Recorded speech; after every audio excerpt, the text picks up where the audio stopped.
વચનામૃત ગઢડા પ્રથમનું 25મું.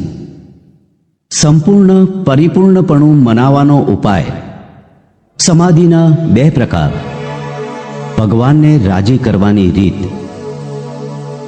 સંવત 1876ના પોષ સુધી સપ્તમીને દિવસ પ્રભાત સમયે શ્રીજી મહારાજ શ્રી ગઢડા મધ્યે દાદા ખાચરના દરબારમાં પરમહંસની જાયગાને વિશે પધાર્યા હતા ને ધોળો ખેસ પહેર્યો હતો ને ધોળો ચોફાળ ઓઢ્યો હતો ને ધોળો ફેંટો બાંધ્યો હતો ને આથમણે પરથારે ઉગમણું મુખારવિંદ કરીને વિરાજમાન હતા ને પોતાના મુખારવિંદની આગળ પરમહંસ તથા દેશ દેશના હરિભક્તની સભા ભરાઈને બેઠી હતી.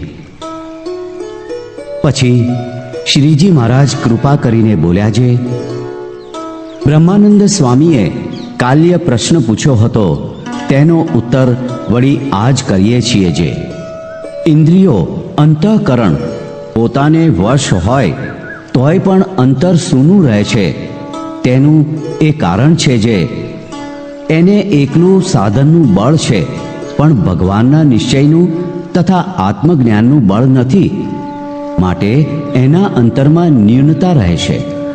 તે સારું ભગવાનના નિશ્ચયનો પ્રતાપ તથા ભગવાનના મહિમાનો પ્રતાપ તથા પોતાના જીવાત્માને બ્રહ્મરૂપ માનવો, એ 3 વાના તો એને અતિશય દ્રઢ જાણ્યા જોઈએ છીએ. અને એમાં જેટલી ખામી રહે તેટલી તો સમાધિમાં પણ નડે છે. અને હમણાં અમે એક હરિભક્તને સમાધિ કરાવી હતી. તેને તેજ અતિશય દેખાણું. તે જોઈને ચીસ પાડવા માંડી ને કહ્યું છે, હું બળું છું. માટે સમાધિવાળાને પણ આત્મજ્ઞાનનું જરૂર કામ પડે છે. અને પોતાનું સ્વરૂપ આત્મા ન જાણે ને દેહને માને તો તેને ઘણી કાચપ રહી જાય છે. અને અમે તે હરિભક્તને સમજાવ્યું છે, તારું સ્વરૂપ તો આત્મા છે, દેહ નથી. ને આ લાડકીબાઈ નામ ને ભાટનો દેહ તે તું નથી. ને અછેદ્ય અભેદ્ય એવો જે આત્મા તે તારું સ્વરૂપ છે. પછી અમે તેને સમાધિ કરાવીને કહ્યું છે, ગણપતિને સ્થાનકે 4 પાંખડીનું કમળ છે, ત્યાં જઈને તારું સ્વરૂપ જો. અને જ્યારે સમાધિવાળો ગણપતિને સ્થાનકે જાય છે ત્યારે ત્યાં નાદ સંભળાય છે ને પ્રકાશ દેખાય છે. ને તેથી પર બ્રહ્માના સ્થાનકને વિશે જાય છે ત્યારે તેથી નાદ પણ ઘણો સંભળાય છે ને પ્રકાશ પણ તેથી અતિશય ઘણો દેખાય છે. અને તેથી પર વિષ્ણુને સ્થાનકે જાય છે ત્યારે તેથી અતિશય નાદ સંભળાય છે ને તેથી તેજ પણ અતિશય દેખાય છે. એવી રીતે જેમ જેમ ઊંચા ઊંચા સ્થાનકને વિશે જાય છે તેમ તેમ વધુ વધુ નાદ સંભળાય છે ને વધુ વધુ પ્રકાશ દેખાય છે.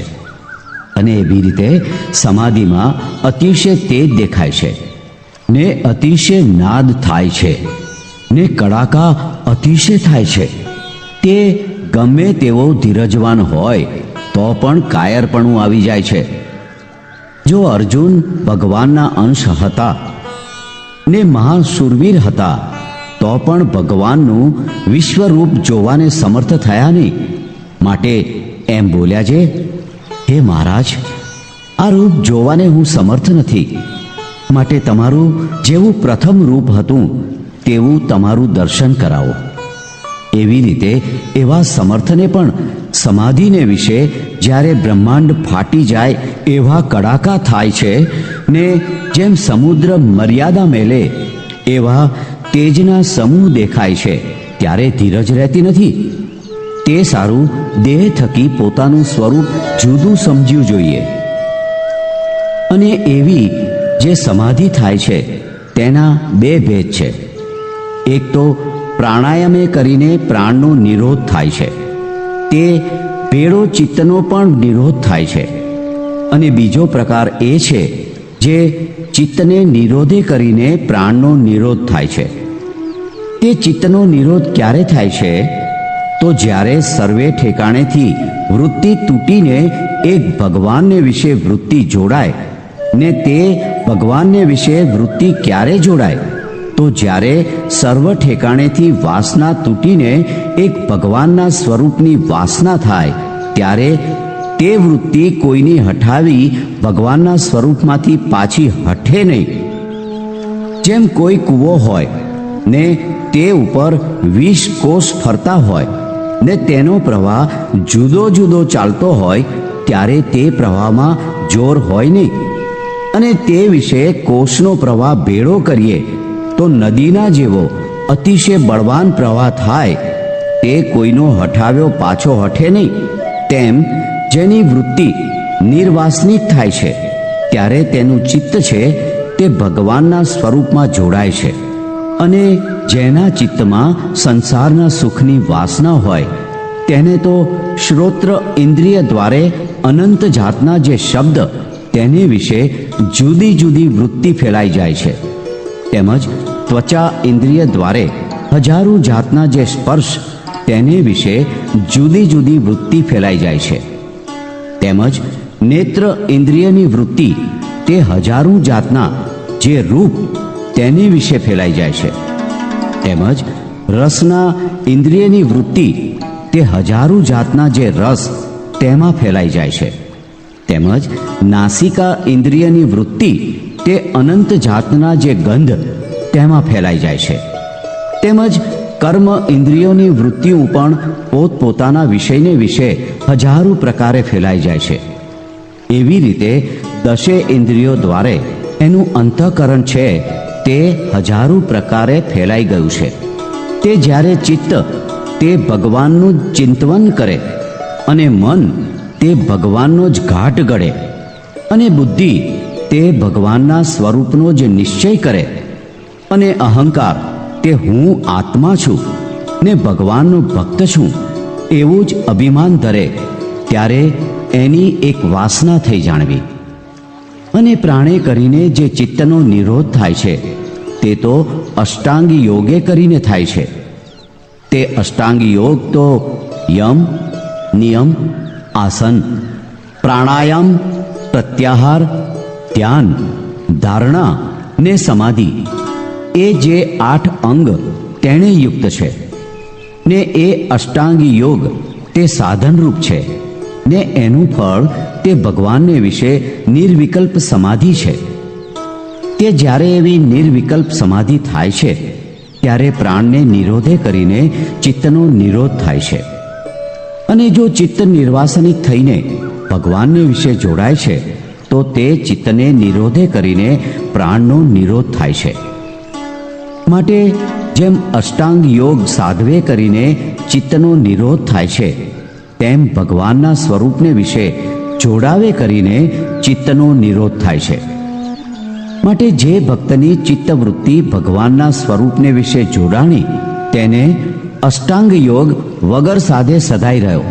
માટે એવો જે ભગવાનના સ્વરૂપનો મહિમા તેને મૂકીને એકલું સાધનનું બળ લે છે તેને કોઈ રીતે અંતરમાં સુખ રહેતું નથી અને તેનું અંતકાળે પણ સારું થતું નથી. માટે સાધન છે, વર્તમાન છે તે તો ભગવાનની આજ્ઞા છે, તે જરૂર રાખવા. જેમ બ્રાહ્મણનો ધર્મ છે જે નાવું ધોવું ને પવિત્રપણે રહેવું, તે કોઈ દિવસ શૂદ્રના ઘરનું પાણી પીએ જ નહીં, તેમ સત્સંગી હોય તેને ભગવાનની આજ્ઞામાં ફેર પાડવો જ નહીં. કેમ જે એ ભગવાનની આજ્ઞા પાડે તો તેની ઉપર ભગવાન રાજી થાય છે. અને ભગવાનનો નિશ્ચય તથા ભગવાનનું મહાત્મ્ય તથા વૈરાગ્ય સહિત આત્મજ્ઞાન એ ત્રણની અતિશય દ્રઢતા રાખવી ને પોતાને વિશે પૂર્ણ કામપણું સમજવું. જે મુને સાક્ષાત પુરુષોત્તમ નારાયણ મળ્યા છે ને તેની આજ્ઞામાં રહીને હું તેનું ભજન કરું છું, માટે હવે મારે કાંઈ ન્યૂનતા રહી નથી એમ સમજીને નિરંતર ભગવાનની ભક્તિ કરવી ને તે સમજણને કેફે કરીને છકી પણ જાવું નહીં અને પોતાને અકૃતાર્થપણું પણ માનવું નહીં. અને જો અકૃતાર્થપણું માને તો એને ઉપર જે એવી ભગવાનની કૃપા થઈ તે જાણીએ ખારા પાટમાં બીજ વાવ્યું તે ઉગ્યું જ નહીં, ને જો છકી જઈને જેમ તેમ કરવા લાગે તો જાણીએ અગ્નિમાં બીજ નાખ્યું તે બળી ગયું.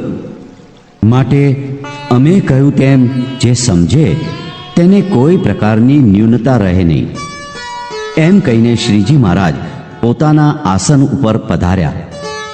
ઇતિ વચનામૃત ગઢડા પ્રથમનું 25મું. ગઢડા પ્રથમના 25મા વચનામૃતની રહસ્યાર્થ પ્રદીપિકા ટીકા.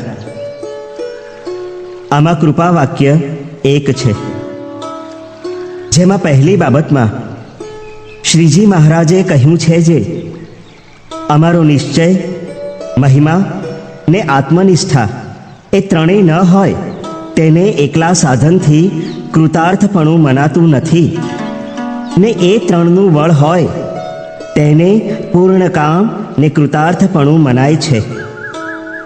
બીજી બાબતમાં સમાધિના 2 પ્રકાર કહ્યા છે. પ્રશ્ન 1. પહેલી બાબતમાં નિશ્ચય કહ્યો તે કેવો જાણવો? ઉત્તર 1. પુરુષ, કાળ, બ્રહ્મ, અક્ષર તથા મુક્ત એ સર્વેથી શ્રીજી મહારાજને પર, સદા સાકાર, સર્વેના કર્તા, નિયંતા ને સર્વેના અંતર્યામી જાણવા તે નિશ્ચય કહેવાય. પ્રશ્ન 2. શ્રીજી મહારાજનો મહિમા કહ્યો તે કેવો જાણવો? ઉત્તર 2. શ્રીજી મહારાજ જીવકોટી, ઈશ્વરકોટી, બ્રહ્મકોટી તથા મૂળ અક્ષરકોટીથી પર છે, ને સદા સાકાર મૂર્તિ છે, ને સર્વેને પોતાની શક્તિએ કરીને ધરી રહ્યા છે, અને એ સર્વેમાં અન્વયપણે રહ્યા થકા પોતાના તેજરૂપ અક્ષરધામમાં વ્યતિરેકપણે રહ્યા છે. એવો મહિમા જાણે તે મહિમા જાણ્યો કહેવાય. પ્રશ્ન 3. જીવાત્માને બ્રહ્મરૂપ માનવો એમ કહ્યું, તે બ્રહ્મરૂપ એટલે કેવો માનવો? ઉત્તર 3. બ્રહ્મરૂપ એટલે શ્રીજી મહારાજના તેજરૂપ માનવો તે બ્રહ્મરૂપ માન્યો કહેવાય. પ્રશ્ન 4. પહેલી બાબતમાં નાદ સંભળાય છે ને પ્રકાશ દેખાય છે એમ કહ્યું, તે કોનો હશે? ઉત્તર 4. જેના જેના સ્થાનકને વિશે જાય તે સ્થાનના અધિપતિના તેજમાંથી ધ્વનિ થાય છે, તેને આ ઠેકાણે નાદ કહ્યો છે, અને પ્રકાશ પણ તે સ્થાનોના અધિપતિઓનો છે તે દેખે છે. પ્રશ્ન 5. બીજી બાબતમાં સાક્ષાત પુરુષોત્તમ મળ્યા છે એમ કહ્યું, તે સાક્ષાત મળ્યા ક્યારે કહેવાય? ઉત્તર 5.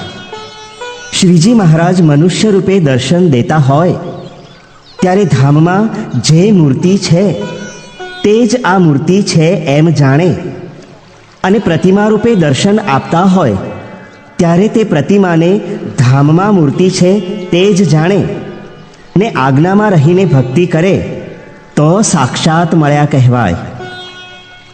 પ્રશ્ન 6. છકી જાઉં નહીં એમ કહ્યું, તે કેમ વર્તે તો છકી ગયો કહેવાય? ઉત્તર 6.